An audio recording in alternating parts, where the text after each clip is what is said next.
ਸੁਪਨੇ ਦੇ ਵਿੱਚ ਮੈਨੂੰ ਮਾਹੀ ਮਿਲਿਆ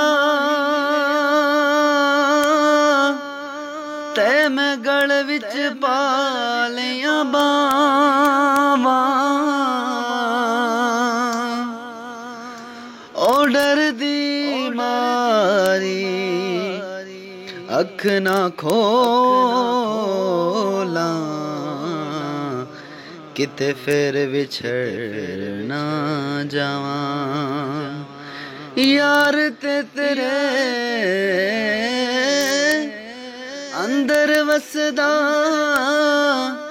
तैनू एवें ही पैण भुलेखे।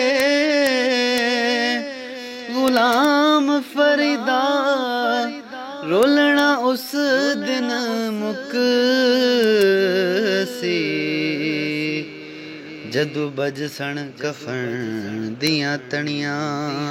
ओ यार फरीदा रोलना उस दिन मुक सी, ओ जदू बजसन कफन दियां तणियां।